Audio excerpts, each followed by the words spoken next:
Welcome, everybody, to Mudflood Was Armageddon, formerly known as Flat Earth Nation Golden Age Past, because Mudflood was Armageddon. It is a flat Earth nation, and the Golden Age is past. Don't let them tell you anything else unless they're willing to debate you biblically. So we're going to be looking at a George S. Patton and a letter that is up for auction. Well, let's just jump right to it. We'll get back to Patton. This is the letter, and I got here, from a article on the Drudge Report.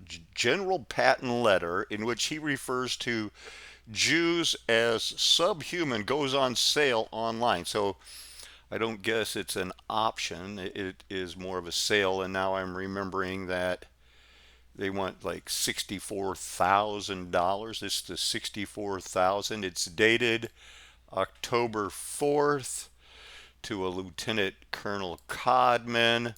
You can get their view of it.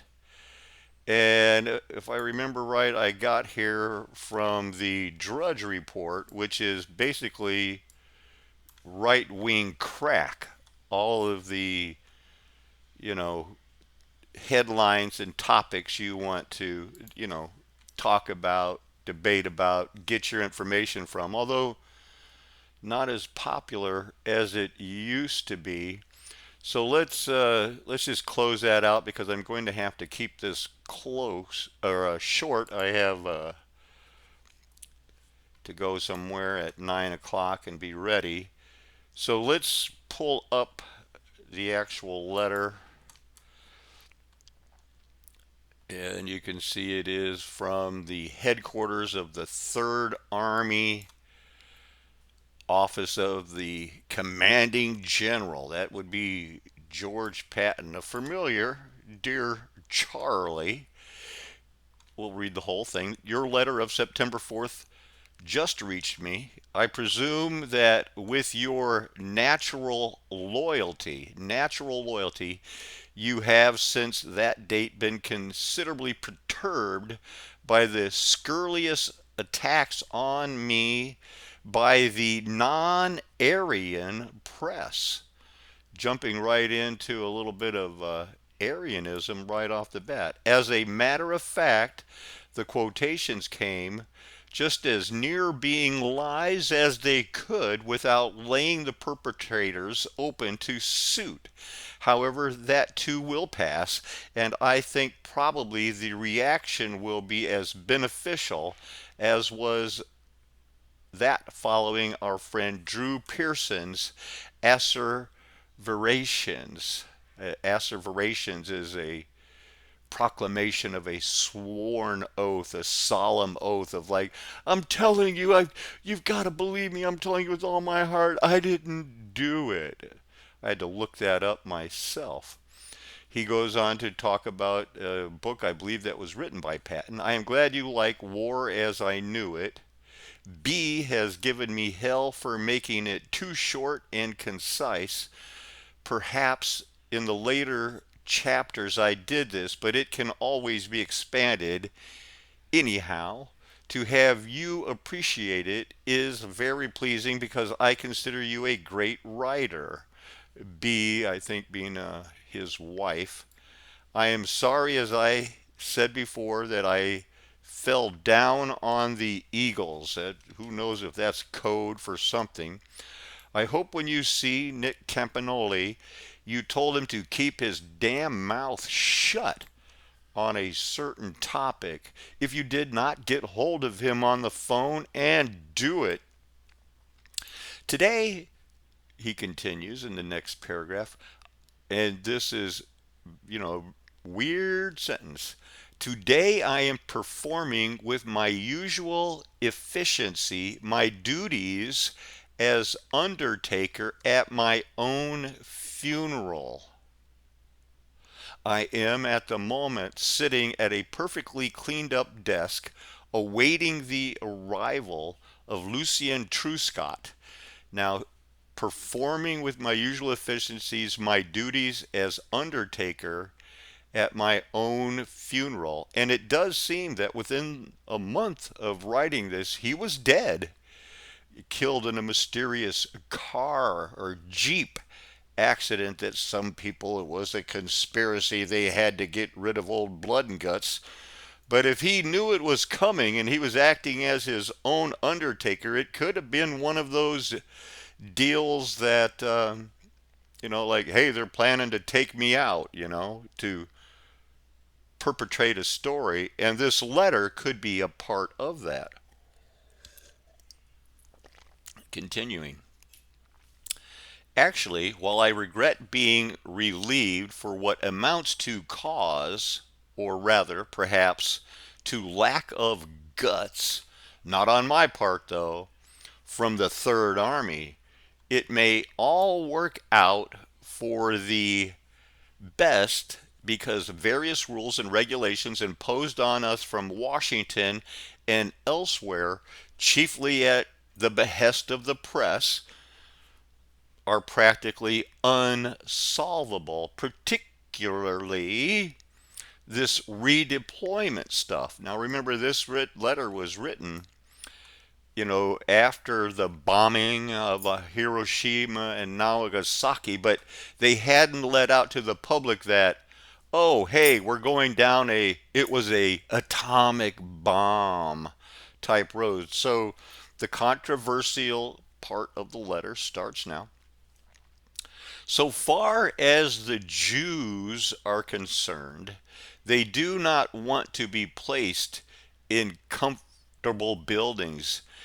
They actually prefer to live as many to a room as possible. They have no conception of sanitation, hygiene, or decency, and are, as you know, the same subhuman type that we saw in the internment camps. Is that the... Remember, this is a letter to another Dear Charlie.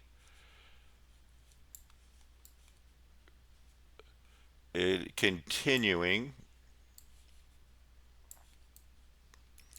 I am really very fearful of repercussions which will occur this winter, and I am certain we are being completely hoodwinked by the degenerate descendants of Genghis Khan. Well, there's your Mudflood connection. I mean, don't we all, or haven't we all, you know, at least early on in the Mudflood movement, and that Genghis Khan, was Mongolian. They were Tartarians. They're the people that, either as you look at them were the good guys or the bad guys, but everyone was living in those star forged cities. So continuing, people who talk about peace should visit Europe where, as I believe the Lord said, I bring you not peace but the sword. The envy, hatred, malice, and uncharitableness in Europe passes belief. I could say a good many more things, but even yet, fear censoring, though it is not supposed to exist, so shall refrain until I see you. My new job in the 15th Army is really literary rather than military, and furthermore has the advantages of getting me out of the limelight. With warm regards to Theodora, I am as ever affectionately George S. Patton Jr. So I looked at, here we have Genghis Khan, Aryan, non-Aryan press. So I looked up some of these names and have to, like I said, have to keep this short. Let's go back to, here is the Lucien Truscott, who he was waiting for, his loyal servant. He was waiting for this. And General Truscott he lived until 1965. He didn't get taken out. Mentioned in the letter, the Jew hating letter, or was that all a setup, knowing it was going to be censored and released at certain times as they're, you cannot be too suspicious of these people. Saw active duty in World War II, successfully commanded a number of different operations, but in the post-war era, after, George Patton, he took over command on October 8th. When was this letter written? October 4th. So within the week, who knows, we'll get a better look at when the psyop with George Patton's mysterious death actually happened. But he took over within the week and wrote books. Then he went to work during after the winners of the wars rewrite history and put it in their own thing. But he ended up appointing, getting appointed to the CIA, and it was new.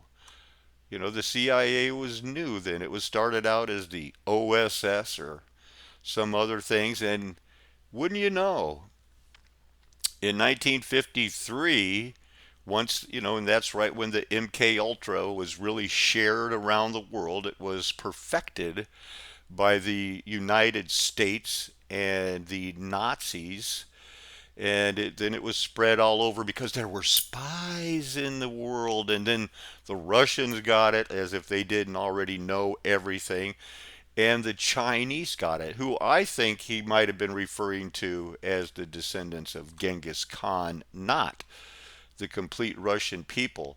But now this appointment meant that Truscott was now controlling the agency's rapidly expanding network of agents.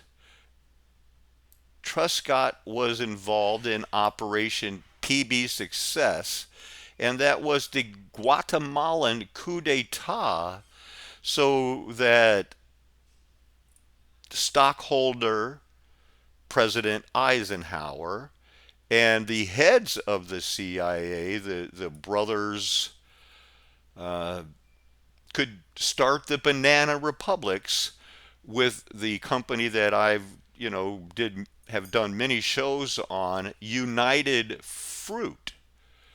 Let's deviate from the script. The Guatemalan coup d'etat, Operation PB Success, land reforms, Cold War, and there is your United Fruit Company. United Fruit Company, it'll give you. It later became Dole. You ever heard of them? Yeah. Well, it started from your banana republics, and now it's known as Chiquita. And these bananas are going away because of blight, but they're not letting you know. So we really only want to look at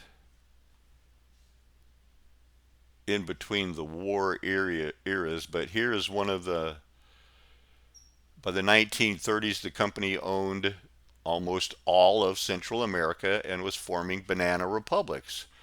And that was one of the factors that led to the coining of the phrase banana republic.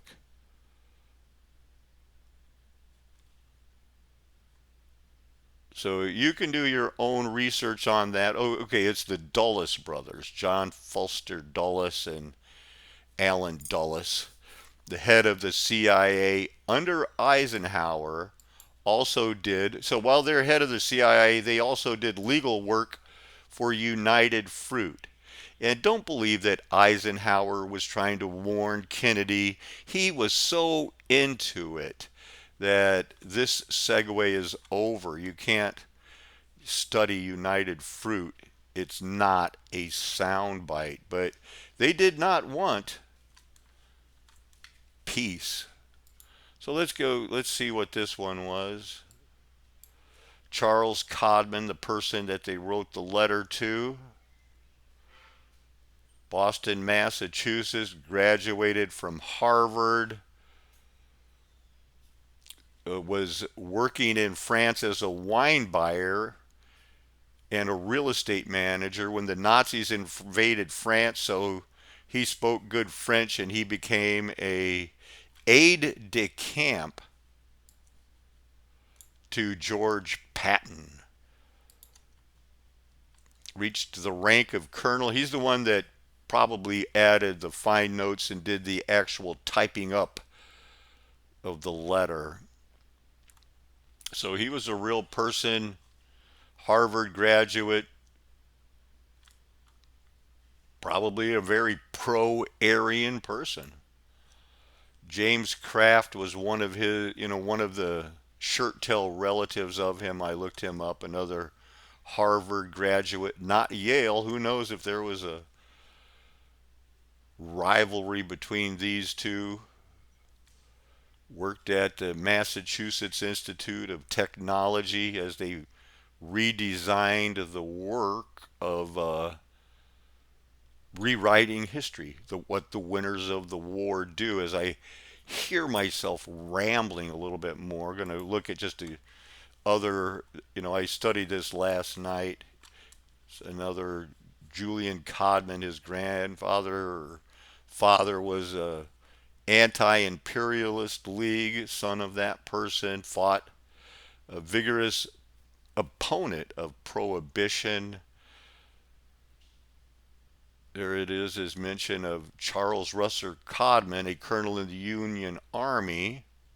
That was his son, okay. He was a Massachusetts volunteer infantry as the world changed back then. So they're all in on it. Uh, this woman is just somebody buried at the same cemetery. She was the author of the Woman's Bible, a way to be scandalous back in the day, and before the World War One, reset or whatever that was involved in, liberation theology, women's rights, give us votes, and quit telling us that the Bible says that a woman's place should be, honoring her husband, is basically the way I feel about it. So maybe if you have questions, we can look at it later. But tonight we're going to be looking into the four winds and some other, this is Lord willing, some things that Matt G and Tala from Kingdom Within put me on the trail of before we get into some of the other heavier topics that they were looking at in Ezekiel 37, the Valley of Dry Bones, 38 and 39 of Ezekiel, the Gog and Magog experience. That led me down a road of, the of something else. So let's close this out and see where we're going. Oh, the Great Banyan Tree. That's looking forward to some of the pictures that we're going to be showing tonight. The George S. Patton. What does it say about this knucklehead? A general who had took part in everything from the reset of before World War One, during World War One. He helped crush the bonus army along with Eisenhower when the people, after the stock market crash, and you better get ready for another one of those, as you've been warned for years by Do Re Mi, that they had certain generals set up for their probably Aryan beliefs and hatred of the Jews, because you do know that they merged with the Nazis, and that is from Operation Paperclip, and it wasn't just the 1,000 that ended up working for NASA and faking that whole deal, but many, many more. So Patton attended the Virginia Military Institute. Nothing suspicious there, except everything. Studied fencing. competed in the pentathlon in the 1912 Summer Olympics. Remember what was that, like the second or third? Nobody went, but they propped up the Olympics so that there could be, plenty of worldwide attention towards, well, men wanting to look at the women in their tight clothes. Patton entered combat during the Pancho Villa expedition. Look at him chasing him on foot over fences, but actually, it says here the United States' first military action using motorized vehicles. Like to study what they are, what kind they were. He fought in World War I as the new tank corps, setting him up to be the hero of Africa and, you know, teaching that Rommel a lesson, although they had a mutual admiration division. Patton led an invasion of Casablanca, there's a star for city, during Operation Torch. That's the predecessor of when he was going to be uh, invading Sicily.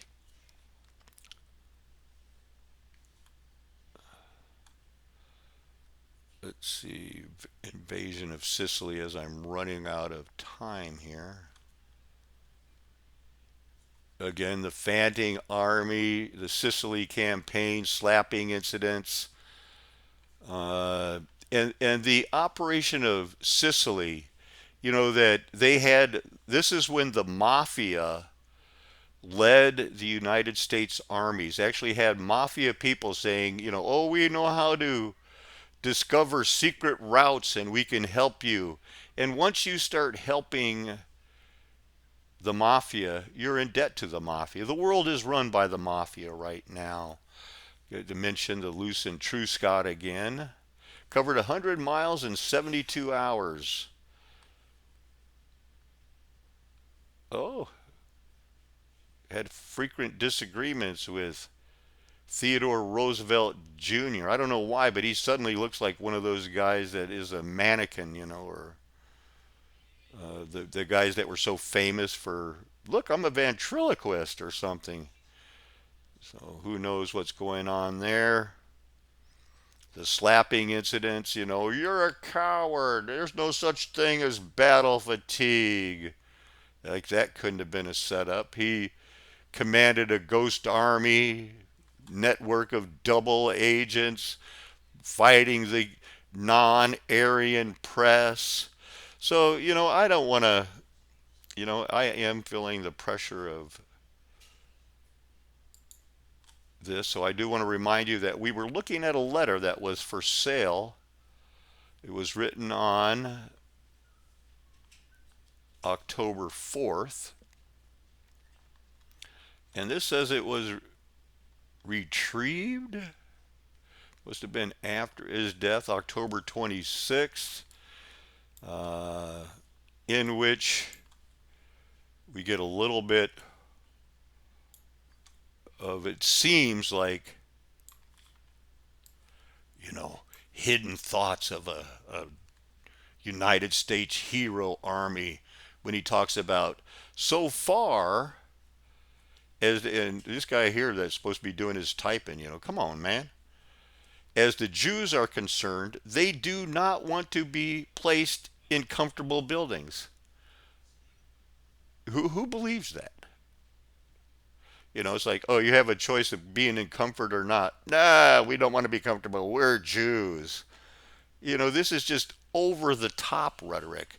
And then he goes on to tell them they actually prefer to live as many to a room as possible. Do even the pretend Nazis believe that? They actually prefer to live as many to a room as possible. They have no conception of sanitation. Really?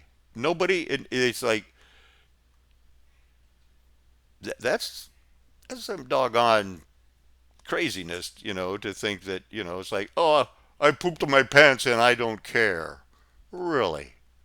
Really? Hygiene and decency and are, as you know, the same subhuman type that we saw in the internment camps. So these letters are coming out now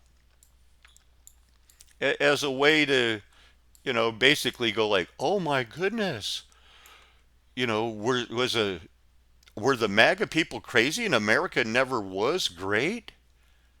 So we'll look at a couple more sentences here. I am really very fearful of repercussions which will occur this winter, and am certain we are being completely hoodwinked by the degenerate descendants of Genghis Khan.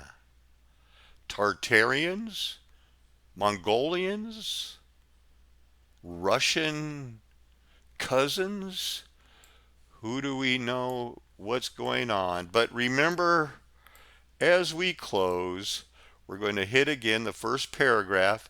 Scurrilous attacks made on me by the non-Aryan press.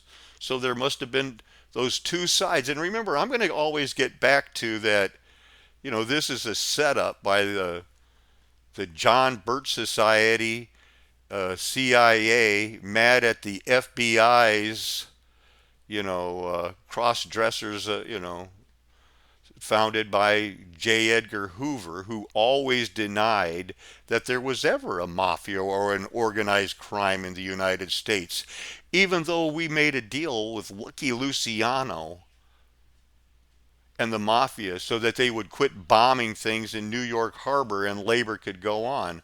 So the non-Aryan press, that's just crazy. And that even he was admitting that in this paragraph here, today I am performing with my usual efficiencies my duty as undertaker at my own funeral. He had his desk cleaned up and he was ready to be the mysterious death. Maybe we should look at what they called the mysterious death here. Accident and death.